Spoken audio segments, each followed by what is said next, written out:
All right, let's check out the other side of this matchup. The Chargers offense, Justin Herbert, who's phenomenal, against the Pittsburgh Steelers defense, which is one of the best in football. They got a great front seven. They do a lot of complicated things on the back end and coverage. There's going to be no Minkah Fitzpatrick. That hurts them. TJ Watt, not sure if he'll play. He's banged up, hoping he will, just because he's awesome and he's fun to watch. But right now, the Chargers offense not been as explosive, not been as good as it was early on in the year. And that's where I want to go inside the numbers powered by AWS. Justin Herbert, 134.0 rating on passes 20-plus yards downfield. Best in the NFL. Nobody's better at throwing the ball down the field than Justin Herbert. Here's the problem, though. Only passes deep on 8.2% of all pass attempts.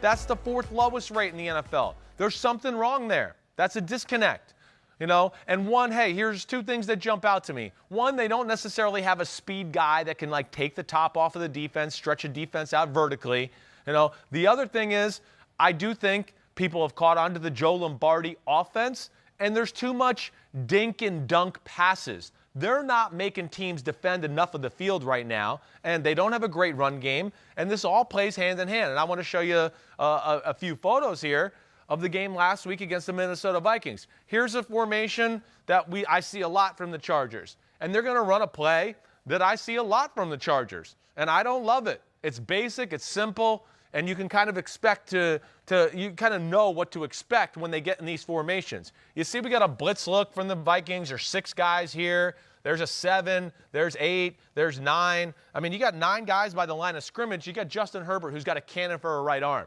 And they don't even run the ball that well. So that just tells you they're expecting a short pass. And it's annoying. Open it up, Chargers, please. Come on. What are you doing? And on this play, you're basically just going to get like a 5-yard out, and somebody in the flat, a 5-yard out, and somebody in the flat. Like, everybody puts this play in on the first day of training camp back in August. So the Vikings probably have seen this play 9,000 times already this season, okay?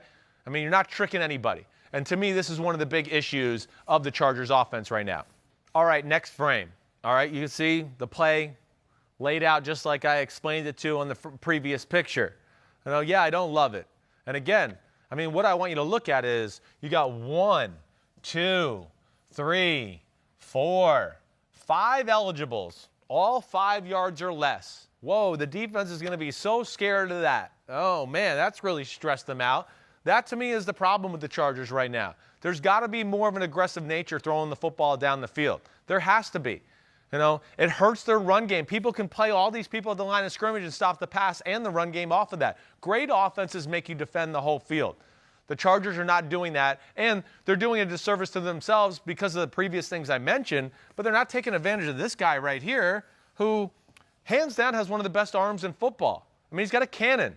And he's on the money, whether you're 50 yards down the field or 5 yards down the field. But I see too much of this right now. Hey, ultimately, we get a completion to Mike Williams right here for 5 or 6 yards. But also within that, you could see there's a Vikings player here, 3, 4, 5. There's one right here outside of the screen. So it's 6 defenders right there, and nobody's worried about any vertical threat.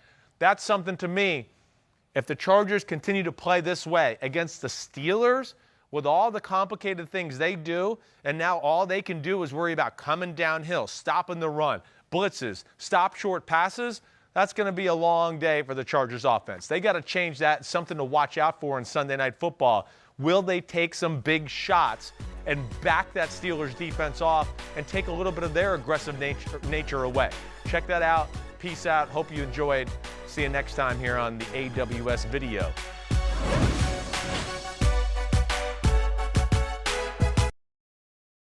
Hi, I'm Mike Tirico, and thanks for watching. Make sure to hit subscribe for the latest news and highlights from NBC Sports.